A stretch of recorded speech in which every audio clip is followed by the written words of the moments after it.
A gente vai conversar sobre revisão, e revisão é um desses assuntos que mudou muito com o livro digital e que merece uma conversa entre as equipes envolvidas, porque o papel do revisor agora ficou ainda mais relevante, mas também ficou mais abrangente, né?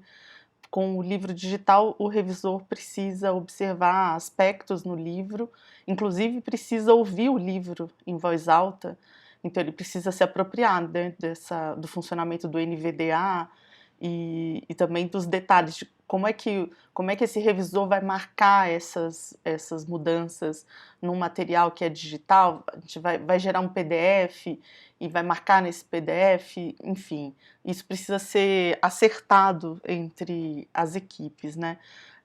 Para quem trabalha sozinho como eu, esse trabalho ficou para mim, né? Eventualmente eu divido com os autores. Cada um lê o que escreveu e marca o que... Lê não, perdão, escuta, né, o que escreveu e marca aquilo que está sendo lido errado, e aí sou eu que faço as correções. Mas numa editora média já não é mais possível, né, uma mesma pessoa fazer toda essa verificação, vai ter que dividir com os revisores. Então, naquele fluxo de produção, a gente vai ter que pensar nisso, né? Além disso, se você está fazendo o livro digital dentro da editora, precisa pensar qual que é o momento apropriado de separar esses livros, né? Porque quando você separa esses livros, o que o revisor, por exemplo, do livro impresso, notar de problemas no texto verbal, ou nas figuras, ou nas fotos, isso vai ter que ser repassado para o livro digital. Então, qual que é o momento, né, que a gente vai separar as coisas? Isso faz com que a ideia de gerar o HTML a partir de um arquivo InDesign diagramado ganhe força. Porque imagina que se você vai esperar, por exemplo, uma prova para separar o livro impresso do digital, né? De todo jeito, se você usar o Word, voltar para o original, né, para dar prosseguimento ao livro digital, se a equipe de digital vai receber o arquivo do Word, do original, então aquilo que o revisor marcar em relação ao texto verbal vai ter que ser passada, essa emenda vai ter que ser passada para esse original do Word. Então, assim, é uma estratégia intrincada, assim, precisa pensar em todos os aspectos, né, no trabalho que vai dar. Aqui na minha editora já teve situação de eu não conseguir esperar a revisão para dividir, né, para gerar o HTML e editar, e aí quando chegou a revisão eu tive que emendar, dividir a minha tela aqui, de um lado InDesign, de outro lado o editor de HTML, e ficar fazendo a emenda nos dois. Mas no final ganhei tempo, porque se eu esperasse a revisão chegar para gerar o HTML e editar, talvez não desse tempo. E também porque eu trabalho aqui com essa ideia de que os problemas de texto precisam ser resolvidos na preparação e na edição. Então a revisão não vem com 200, 300 emendas num volume, tá? Esse tipo de revisão. Aliás, quando chega esse tipo de revisão, eu descarto a pessoa, não vou mais trabalhar com ela e mando para outra. Ou eu mesma vou ali olhando rapidamente o que é de fato revisão, porque tem muito revisor preparando em prova. Isso é um problema, né, em didático. Muito acontece isso, trocando coisas, mexendo em estilo do texto, fazendo trocas de parágrafo. Eu recebi aqui recentemente é um inferno, você fica horas descartando aquele monte de coisa inútil que o revisor marcou, mas infelizmente ainda existe esse profissional, né? Isso também precisa ser observado, porque se chegarem 300 emendas e você tiver que fazer duplamente, são horas e horas e horas de trabalho, né? Se você tiver que emendar tanto o arquivo do InDesign quanto o do HTML. O que é a atribuição da equipe de revisão, né? Para mim, essa é a diferença, isso marca a diferença com a preparação. A preparação trabalha basicamente com a história que está sendo contada ali. Então, inclusive tem preparador que pede para olhar as ilustrações, para olhar os mapas, porque entende que ele não tem que ficar olhando só o texto verbal. Mas eles estão focados nesse texto verbal. Então, o preparador trabalha efetivamente com o estilo do autor, com a fluidez do texto, com esses aspectos. A revisão, ela trabalha com o livro pronto. O preparador não vê o livro pronto, o editor não trabalha com o livro pronto. O revisor trabalha. Então, quando você tem uma página em que efetivamente entrou a foto, entraram as vinhetas, entrou o texto verbal, entrou a legenda, enfim, entraram os elementos que são gráficos da página, o texto verbal ele ganha um outro contexto. Então, a primeira coisa que o revisor faz é observar se todos os elementos que estavam lá apontados no original, eles entraram efetivamente no livro. Se a foto que estava pedida lá entrou, se aquela foto que foi aprovada pelos autores e editores é a foto que está lá no livro. Se entrou a legenda, se entrou o texto verbal, se entraram as vinhetas de projeto gráfico, o título, número da página, enfim. Todos os elementos da página estão lá. Então, essa é a primeira coisa. A equipe de revisão verifica também a efetividade das remissões desse texto. Por exemplo, entrou uma foto lá na página e entrou uma legenda na página. Ou entrou um quadro. Vocês vão ver quando a gente olhar para o material do curso, tem uma emenda de revisão que é típica da revisão e que só a revisão pode fazer. Está escrito assim, desenho no espaço a seguir. E o espaço está do lado. Isso é uma coisa que eu não posso observar em original. Nem eu como editora, nem o preparador. Tá? Isso é uma coisa da revisão, né? Isso é uma remissão. Olhe o espaço a seguir, o espaço está ao lado. Olhe a fotografia acima e a fotografia está ao lado. Então, essas remissões de figura na página, né, elas precisam. Ou recorte na página 15, o gabarito, blá, blá, blá, blá, blá, blá, e colhe aqui. E aí o aluno vai lá na página 15 e não tem nada lá na página 15 porque a página é 16. Essa remissão precisa ser vista. Ou, para o professor, no volume 6 há uma abordagem sobre cidade, papapá, papapá. E aí no volume 6 não tem essa abordagem. Caiu, saiu. Eu tenho um livro aqui que na aprovação fiquei morrendo de vergonha, porque na aprovação o avaliador escreveu assim: o mapa indicado no texto não entrou no livro. Acreditem nisso. Eu mandei o livro para frente, foi assim, uma loucura fazer aqueles livros. Eram 3 livros em um mês. Foi realmente uma loucura. Passei Natal, Ano Novo editando, mas ainda assim é uma vergonha, né? Porque eu não tive como mandar para revisão, foi eu que fiz a revisão, e eu simplesmente não notei que não entrou o mapa. O mapa solicitado no texto. Então, no mapa aparece isso, isso, isso, e não tem o mapa no livro, né?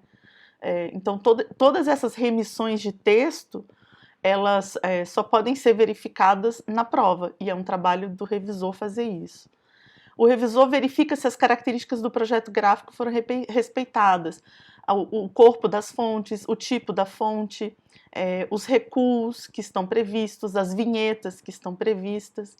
Ele verifica se o diagramador efetivamente usou todas as formatações desenhadas, pensadas pelo designer para aquele projeto gráfico. Aí, por fim, ele lê o livro por completo, né? Vejam que são coisas enormes para serem olhadas, para muito além do texto verbal, né? Então não justifica um revisor gastar tempo trocando porém por no entanto, porque ele tem um monte de coisa muito relevante para fazer, né? Aí ele lê o livro por completo e ele pode identificar problemas. Os problemas que o revisor mais pega são concordância e vírgula. É muito, muito, muito comum a gente receber emendas de bons revisores com muitos apontamentos sobre vírgula e apontamentos sobre concordância, inclusive a concordância assim, mais elementar. E aí você fala, passou pelo editor e passou pelo preparador. Sim, passou pelos dois e quem pega é o revisor. A minha impressão é que quando o livro você limpa o texto, né, então você vai tirando os ruídos, o editor tira ruídos, o preparador mais ainda, o preparador é o que mais limpa o texto no melhor sentido da palavra, assim, de garantir que você tem uma leitura limpa, sem ruídos. E aí, quando chega para o revisor, é que esses problemas que são pequenos, mas que são relevantes, né, concordância principalmente, é que eles saltam aos olhos, né? Porque aí a sensação é de que você limpou o texto e o revisor, enfim, pode olhar para isso, né? E o revisor agora ganhou novas atribuições, porque ele tem que testar os audiovisuais, tá? Que estão lá no livro digital. Então, botar para tocar o áudio, botar para tocar o vídeo, assistir, né? Se tem algum script, ele tem que clicar nos scripts para ver se eles estão funcionando. E ele tem que ouvir o livro em voz alta, né? Para marcar aquilo que na leitura não está funcionando, tá? Aí eu marquei aqui pontos de atenção, tá? Que são questões que o editor precisa ficar muito de olho, né?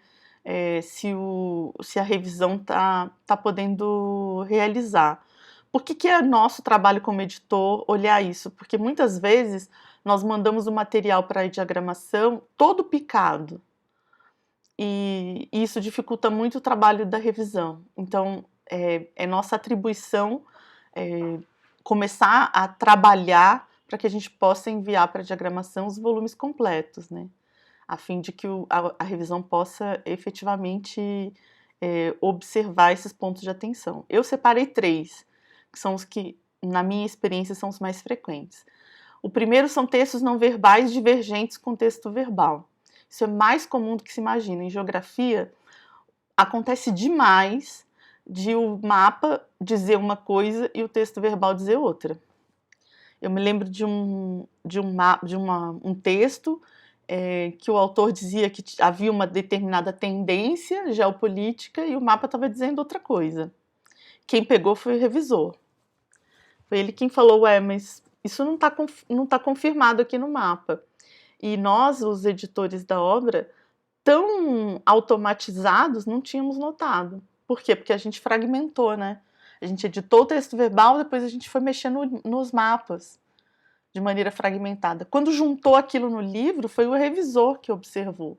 E provavelmente nós não observaríamos, a gente estava trabalhando com aquele material havia tanto tempo, a gente já não lia mais direito, né? Foi ele que observou, falou, não, mas isso não está confirmado no mapa. Às vezes o texto está dizendo uma coisa, a ilustração está desmentindo o texto, né? Então, isso acontece demais, quando monta o livro por inteiro, e aí você tem a possibilidade de observar divergências, você acha que uma fotografia vai confirmar aquela análise, aquela interpretação do autor e não confirma, né? Outra coisa é o fechamento do caderno tipográfico. O revisor só pode observar isso se você mandar o volume por inteiro, né? Porque se você ficar mandando picadinho, de picadinho, de picadinho, ele não tem como observar. Cada editora tem sua regra, né? Tem editora que deixa fechar com múltiplo de 8, tem editora que é meio caderno, tem editora que só deixa fechar com múltiplo de 16.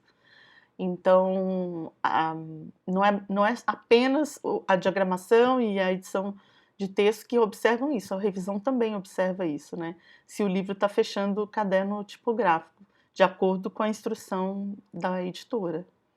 E aí, por fim, o sumário.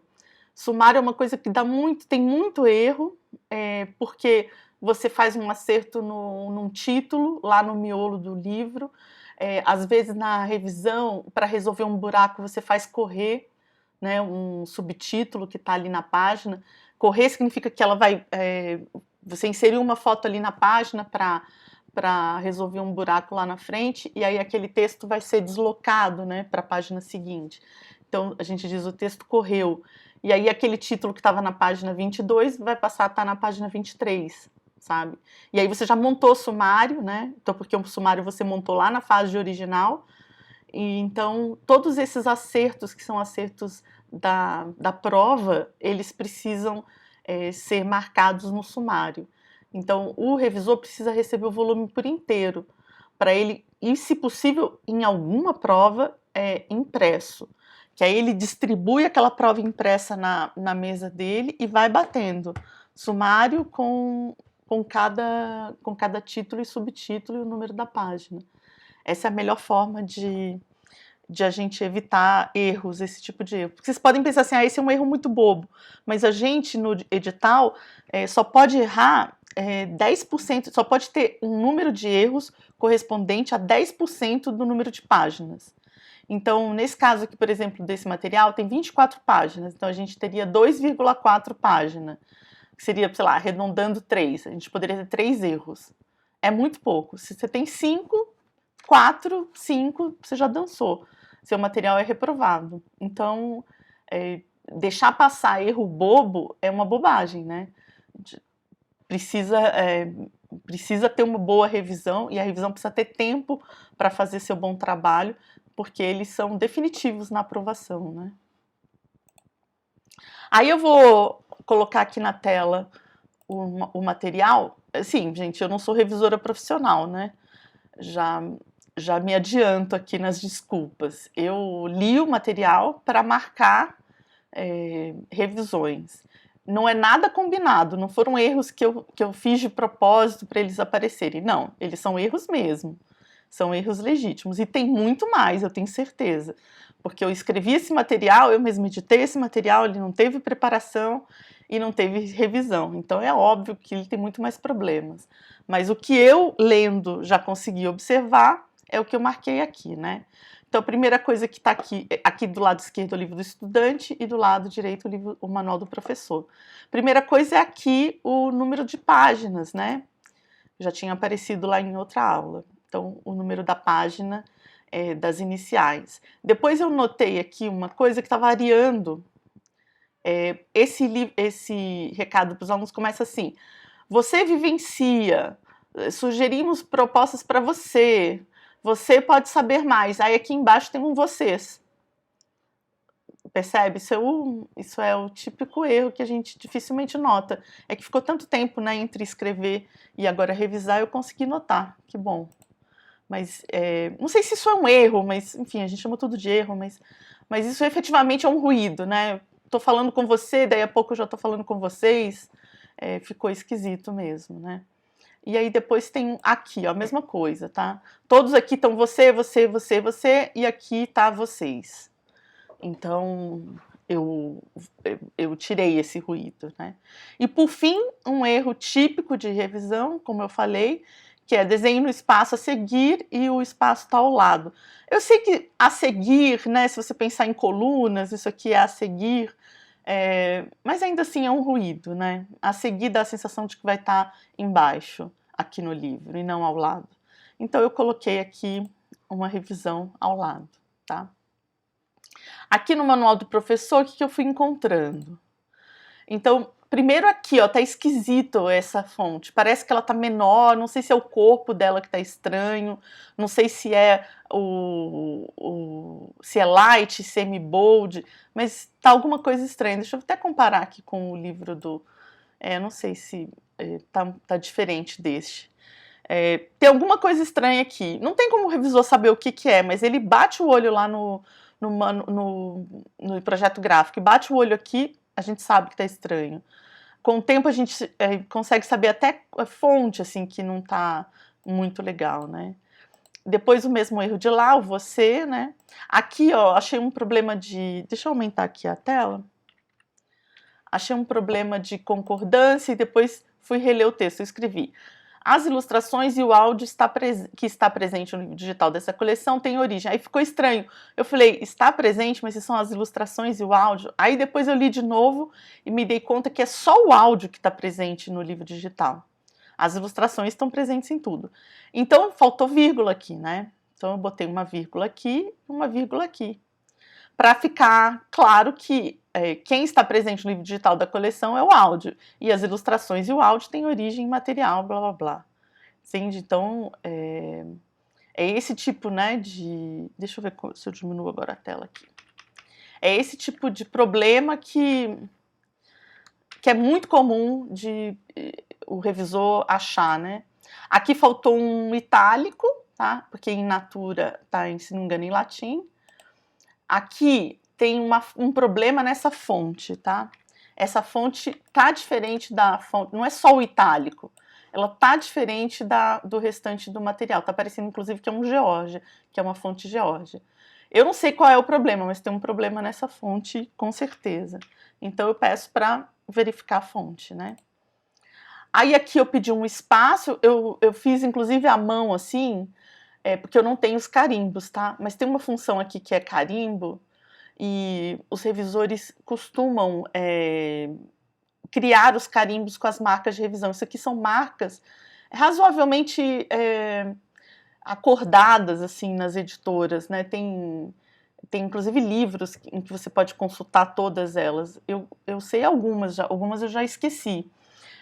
Mas você também. Tem uma equipe, acho que é Revisão Pra Quê, que vende, inclusive, esses carimbos, você pode comprá-los pronto. Eu fiz com um lápis aqui. E aí, esse símbolo aqui é de espaço, tá? Eu achei que tá muito grudadinho aqui, né? Que precisa de mais espaço, e o projeto gráfico prevê mais espaço antes do texto de terceiros, tá? Então, eu marquei todos esses em que aparece esse problema. Aí, esses 4 destaques aqui é porque eu sei que a fonte tá igual, tá? Essa é a fonte Geórgia. Eu sei que esse itálico tá ok, mas a minha sensação é de que esse texto aqui tá um pouquinho mais bold do que o texto aqui de cá. E como a Geórgia é uma fonte que tem light, extra light, regular, book, semi-bold, bold, ela tem muitas variações quanto a isso, né? Pode ser que essa daqui, por exemplo, esteja num light e essa daqui esteja num regular. Mas de algum jeito essas fontes estão diferentes, assim, quanto ao que eu coloquei aqui light, mas quanto à espessura, né, da linha da fonte. Então eu marquei todos e pedi para verificar o light. Então, eu acho que são só essas, deixa eu ver mais aqui, não, são só essas. Eu cliquei em todos os links, tá? E todos funcionaram bem, assim, cliquei, abri e eles estavam funcionando. Isso também é uma coisa que a revisão tem que fazer. Os links, já falei isso, eles nos tiram do PNLD, se eles falham, é sempre um problema. Então, é muito importante a gente clicar e testar que esteja funcionando no PNLD. Daí, vejam que aqui, num material aqui de 16 páginas, eu achei 4 comentários. Num de 24 páginas, eu coloquei 13 emendas, né? Tá pouco, claro, porque eu não sou profissional e esse texto é meu, então eu tenho muito pouca possibilidade de encontrar problemas nele, né? Mas ainda assim, em volta disso, assim, numa página de 24, você espera ali 20 emendas, né? Num volume de, sei lá, 96 páginas, você espera ter, sei lá, 40, 50 emendas. É isso e emendas desse tipo, se você percebe que todas as emendas que o revisor mandou são só sobre texto verbal, desconfie, tá? Desconfie que ele não observou o projeto gráfico, que ele não checou como chama isso, os créditos das imagens, porque checar os créditos das imagens também é um trabalho da revisão. Se ele ficou só lendo e fazendo trocas no texto e sugerindo mudanças no texto, isso é um alerta, né, de que a coisa não foi bem feita e que você precisa garantir, né, que todo o resto esteja funcionando.